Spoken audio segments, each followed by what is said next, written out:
رزق کے سارے خزانے اللہ سبحانہ وتعالی کے پاس ہیں، اور اللہ سبحانہ وتعالی اپنی ساری مخلوق کو رزق دے رہا ہے اور ہر طرح کا رزق دے رہا ہے، اور پھر بھی اس کے خزانوں میں کمی نہیں واقع ہوتی۔ ایک حدیث قدسی میں آتا ہے، اللہ تعالیٰ فرماتے ہیں کہ اے تمام جن و انس، اولین و آخرین، اگر تم سب کے سب ایک چٹیل میدان میں، کھلے میدان میں اکٹھے ہو جاؤ اور پھر سب اپنی حاجات مجھ سے مانگو، اپنی ضروریات مجھ سے طلب کرو، اور میں تم سب کو وہ عطا کروں جو تمہیں چاہیے، تو بھی میرے خزانوں میں اتنی کمی بھی واقع نہیں ہوتی جتنی سوئی کو سمندر میں ڈالنے سے واقع ہوتی ہے۔ جہاں تک رزق کا تعلق ہے تو اس سلسلے میں یہ یاد رہے کہ رزق کا تنگ کرنا اور کشادہ کرنا یہ صرف اللہ سبحانہ وتعالیٰ کے ہاتھ میں ہے۔ وہ جس کو چاہتا ہے زیادہ دیتا ہے، جس کو چاہتا ہے کم دیتا ہے۔ قرآن مجید میں اللہ تعالیٰ فرماتے ہیں واللہ یرزق من یشاء بغیر حساب، اللہ جس کو چاہتا ہے بے حساب رزق عطا کرتا ہے، اور پھر اگر وہ کسی کو زیادہ نہیں دیتا، اس پر رزق تنگ کر دیتا ہے، تو بھی اس میں اس کی اپنی حکمت اور مصلحت کار فرما ہوتی ہے۔ بعض لوگوں کو رزق کی زیادتی نقصان دیتی ہے، اور بعض لوگوں کو رزق کی کمی فتنے اور مشکل میں ڈال دیتی ہے کہ ان کے ایمان جانے کا خطرہ ہوتا ہے۔ اسی طرح بعض کو رزق کی کشادگی اللہ کی یاد سے غافل کر دیتی ہے، یعنی انسان مختلف مزاج کے ہوتے ہیں، تو اللہ تعالیٰ چونکہ بندوں پر مہربان ہے، وہ جانتا ہے کہ کس بندے کے ساتھ اسے کیسا معاملہ کرنا ہے، کسے زیادہ دینا ہے اور کسے کم دینا ہے۔ اس لیے ہمارے معاملے میں اللہ تعالیٰ کا جو بھی فیصلہ ہو اسے بخوشی قبول کر لینا چاہیے، اور اس کے ساتھ ساتھ اس سے اچھی امید رکھنی چاہیے۔ رزق کے سلسلے میں یہ بات بھی یاد رہے کہ اگر کبھی رزق میں تنگی ہو رہی ہو تو ہو سکتا ہے کہ اس تنگی پر صبر کرنے کی وجہ سے انسان کے اتنے درجات بلند ہو جائیں کہ بہت بڑی بڑی نیکیاں بھی اس کے مقابلے میں ہیچ ہوں۔ پھر اسی طرح بعض اوقات انسان کے لیے ناشکری رزق کی تنگی کا ذریعہ بن جاتی ہے، تو اس سے بھی انسان کو پرہیز کرنا چاہیے۔ خواہ انسان کے پاس تھوڑا ہی ہو تو بھی اس پر اللہ تعالیٰ کا شکر ادا کرنا چاہیے، کیونکہ اللہ تعالیٰ کا وعدہ ہے لَإِن شَكَرْتُمْ لَأَزِيدَنَّكُمْ، اگر تم شکر ادا کرو گے تو میں تمہیں اور زیادہ عطا کروں گا۔ کیونکہ ہر انسان جس کے پاس جتنا بھی ہے وہ عموماً کمی کا رونا روتا رہتا ہے۔ اسی لیے ہمیں یہ سکھایا گیا ہے کہ رزق کے معاملے میں ہم یعنی دنیاوی معاملات میں اپنے سے نیچے والوں کو دیکھیں کہ ان کے پاس کیا ہے، تو انسان کے پاس جو کچھ بھی ہو انسان اس پر راضی ہو سکتا ہے، مطمئن ہو سکتا ہے، خوش ہو سکتا ہے، اور اللہ تعالیٰ کا شکر گزار ہو سکتا ہے۔ اور یہ ہمیشہ یاد رکھے کہ اصل میں الرزاق تو اللہ تعالیٰ ہی ہے۔ اس لیے جب بھی رزق کے معاملے میں کسی بھی قسم کی کوئی مشکل ہو، اونچ نیچ ہو، تو فوراً اللہ تعالیٰ کی طرف انسان رجوع کرے اور اللہ تعالیٰ سے خوب خوب دعائیں کرے، کیونکہ وہ دعاؤں کا سننے والا ہے۔ لیکن بات یہ ہے کہ انسان جب اللہ سے مانگے تو پورے یقین کے ساتھ مانگے، امید رکھ کے مانگے، اور کسی بھی قسم کی مایوسی کا شکار نہ ہو، کیونکہ دعا ان تمام چیزوں میں فائدہ دیتی ہے جو نازل ہو چکی ہیں، اور ان میں بھی فائدہ دیتی ہے جو نازل نہیں ہوئی، یعنی وہ تمام مشکلات جو انسان پہ پڑ چکی ہیں یا آئندہ آنے والی ہیں، ان دونوں کے سلسلے میں دعا کرنا انسان کو فائدہ دیتا ہے۔ لیکن یہ یاد رہے کہ دعا کی قبولیت کے لیے انسان اپنی طرف سے بھرپور کوشش کرے، اور اس میں ایک کوشش یہ کہ جب اللہ سے مانگے تو پہلے اللہ سبحانہ وتعالیٰ کی تعریف کے کلمات کہے، تسبیحات پڑھے، اور پھر اس کے ساتھ ساتھ درود شریف پڑھے، کیونکہ نبی صلی اللہ علیہ وسلم نے فرمایا کوئی شخص اس طرح دعا نہ کرے کہ اے اللہ اگر تو چاہے تو مجھے روزی دے، بلکہ پختگی کے ساتھ سوال کرے، پورے عزم کے ساتھ سوال کرے، کیونکہ اللہ جو چاہتا ہے کرتا ہے اور اس پر کوئی جبر کرنے والا نہیں ہے۔ اور جب بندہ اللہ سے رزق مانگتا ہے تو اللہ تعالیٰ اس کو عطا کرتا ہے۔ نبی صلی اللہ علیہ وسلم نے فرمایا جب تم اللہم ارزقنی کہو گے تو اللہ تعالیٰ فرمائے گا میں نے رزق دینے کا فیصلہ کر لیا، یعنی جب تم کہو گے کہ اللہ مجھے رزق دے تو اللہ تعالیٰ تمہیں جواب دے گا کہ ہاں میں تمہیں رزق دوں گا۔ اس لیے اس حوالے سے مکمل طور پر اللہ سبحانہ وتعالیٰ پر بھروسہ کرنا چاہیے،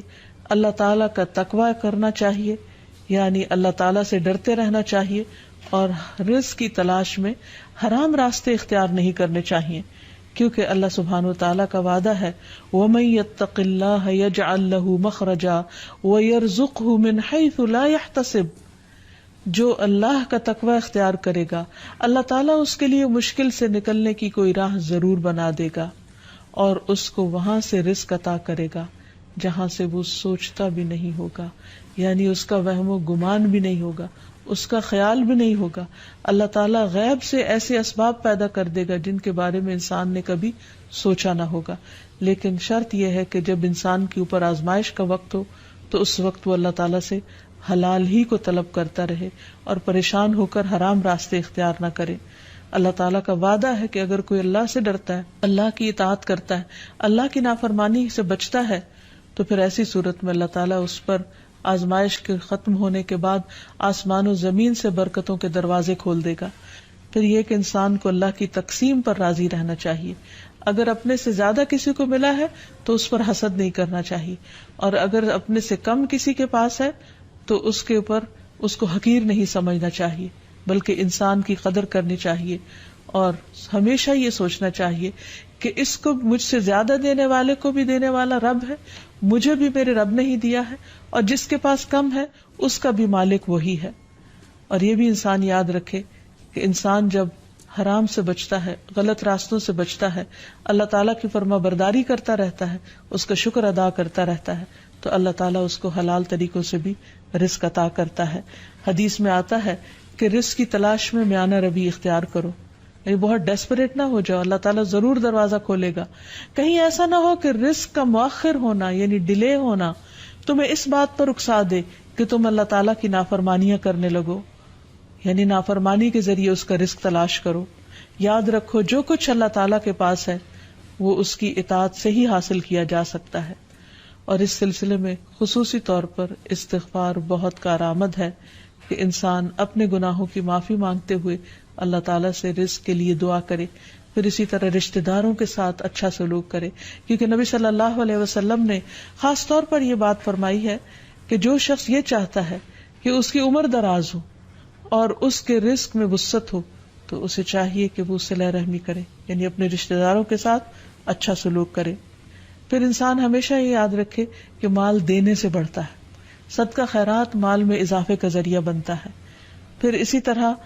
خرید و فروخت میں سچ بولنا مال میں برکت پیدا کر دیتا ہے، اور جھوٹ مال کی برکت کو اٹھا دیتا ہے۔ اور پھر خاص طور پر انسان رزق کے لیے دعائیں کرتا رہے، کیونکہ سارے خزانے تو اللہ کے پاس ہیں، وہ جب جس کو جتنا چاہے عطا کر سکتا ہے۔ اس کے لیے نبی صلی اللہ علیہ وسلم کی سکھائی ہوئی مسنون دعائیں بہت ہی بہترین ہیں۔ نبی صلی اللہ علیہ وسلم ہر روز صبح فجر کی نماز کے بعد یہ دعا پڑھتے تھے، اللہم انی اسألک علما نافعا ورزقا طیبا وعملا متقبلا، اے اللہ میں تجھ سے علم نافع، طیب رزق یعنی پاکیزہ رزق اور مقبول عمل کا سوال کرتا ہوں، یعنی ایسے عمل کی توفیق دے جو تیرے ہاں قبول ہو جائے، تجھے پسند آ جائے۔ اور اس کے ساتھ ساتھ انسان کو حرام سے بچنے کی دعا کرنی چاہیے۔ اس سلسلے میں آپ صلی اللہ علیہ وسلم نے جو دعا سکھائی وہ ہے اللہم اکفنی بحلالک عن حرامک واغننی بفضلک عمن سواک، اے اللہ اپنے حلال کے ذریعے حرام سے میری کفایت فرما، یعنی مجھے اتنا حلال دے کہ مجھے حرام کی ضرورت ہی نہ رہے، اور اپنی مہربانی سے مجھے اپنے علاوہ ہر ایک سے بے نیاز کر دے، یعنی مجھے انسانوں کا محتاج نہ کر، کسی اور کا محتاج نہ کر، صرف اپنے خزانوں سے عطا فرما۔ پھر اسی طرح خاص طور پر بڑھاپے کی زندگی کے لیے وسعت رزق کی دعا کرنی چاہیے، کیونکہ جب انسان بوڑھا ہو جاتا ہے تو اس کے اعضاء کمزور ہو جاتے ہیں، وہ اپنے لیے خود کچھ کمائی نہیں کر سکتا، وہ دوسروں پر ڈیپینڈنٹ ہو جاتا ہے، تو اس وقت وسیع رزق کی دعا سکھائی گئی۔ فرمایا اللہم اجعل اوسع رزقک علی عند کبر سنی وانقطاع عمری، اے اللہ جب میں بوڑھا ہو جاؤں اور میری عمر ختم ہونے لگے تو میرے رزق کو وسیع کر دے۔ اسی طرح اپنے لیے اور اپنی اولاد کے لیے وسیع رزق کی دعا کرنی چاہیے، جیسے ابراہیم علیہ السلام نے دعا کی تھی، ربنا انی اسکنت من ذریتی بواد غیر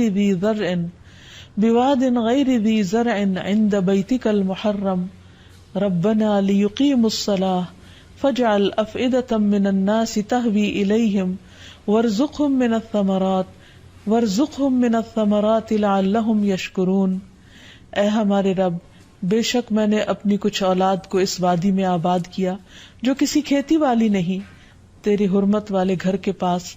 اے ہمارے رب، تاکہ وہ نماز قائم کریں۔ سو کچھ لوگوں کے دل ایسے کر دے کہ ان کی طرف مائل رہیں، اور انہیں پھلوں سے رزق عطا کر تاکہ وہ شکر ادا کریں۔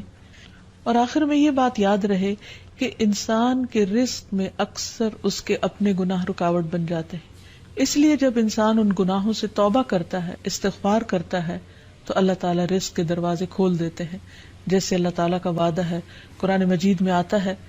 نوح علیہ السلام نے اپنی قوم سے کہا کہ اپنے رب سے معافی مانگ لو، بلا شبہ وہ بڑا معاف کرنے والا ہے، وہ تم پر آسمان سے خوب بارشیں برسائے گا اور تمہاری مال اور اولاد سے مدد کرے گا، تمہارے لیے باغ پیدا کرے گا اور نہریں جاری کرے گا۔ تو اس سے یہ پتہ چلتا ہے کہ دنیا میں جتنی بھی راحتیں اور رزق کی قسمیں ہیں، ان سب کی کنجی استغفار ہے۔ تو اس لیے انسان کثرت سے اپنے گناہوں پر توبہ کرتا رہے۔ حقیقت یہ کہ اللہ کا کلام سچا ہے، اور ہمیں اس پر ایمان لا کر پورے یقین کے ساتھ، وثوق کے ساتھ دعا مانگنی چاہیے کہ ہم انشاءاللہ استغفار کریں گے تو آسمان سے اور زمین سے رزق اگلنے لگے گا، ابلنے لگے گا۔ اللہ تعالی ہمیں اپنی رحمتوں سے نوازے۔ اور استغفار کے لیے سمپل، اے اللہ مجھے بخش دے، اے اللہ مجھے معاف کر دے، اے اللہ میرے اگلے پچھلے سارے گناہوں کو معاف کر دے، اللہم اغفر لی، استغفر اللہ ربی من کل ذنب واتوب الیہ۔ اور سچے دل سے انسان توبہ کرتا رہے تو اللہ تعالیٰ کو مہربان پائے گا۔ وآخر دعوانا ان الحمد للہ رب العالمین۔ السلام علیکم ورحمۃ اللہ وبرکاتہ۔